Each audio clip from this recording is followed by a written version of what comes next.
आप लिख के रखिए मेरे देशवासियों, हिंदुस्तान ने मन बना लिया है कि इस बार एनडीए 400 पार करने वाला है। जिंदाबाद।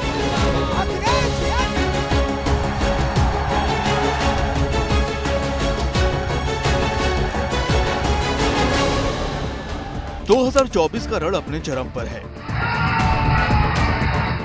जबरदस्त रैलियां हो रही हैं, मुद्दे उछाले जा रहे हैं, रैलियों में जमकर भीड़ जुट रही है। भीड़ जो देश के इन दिग्गज नेताओं से सुनना चाहती है कि उनका विजन, उनकी नीतियां, उनका अगले 5 साल का प्लान।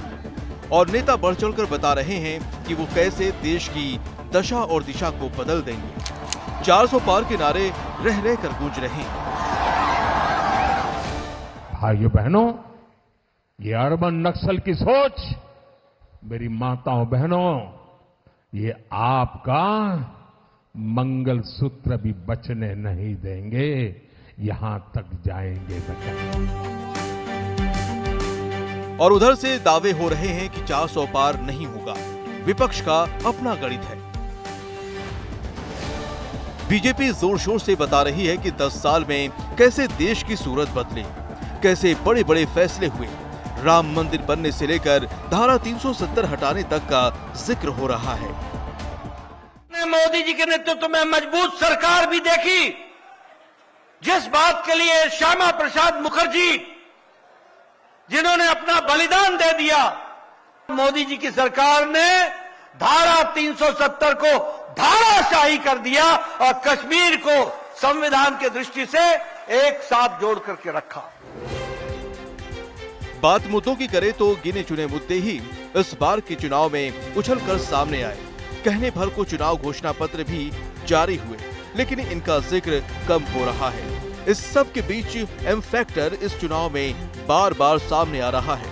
चुनावी मुद्दों को एम फैक्टर के इर्द गिर्द सवाल उठाए जा रहे हैं। एम फैक्टर यानी मंगलसूत्र, एम फैक्टर यानी मंदिर का मुद्दा, जिसको बीजेपी अपनी एक बड़ी उपलब्धि के तौर पर लोगों को याद दिला रही है।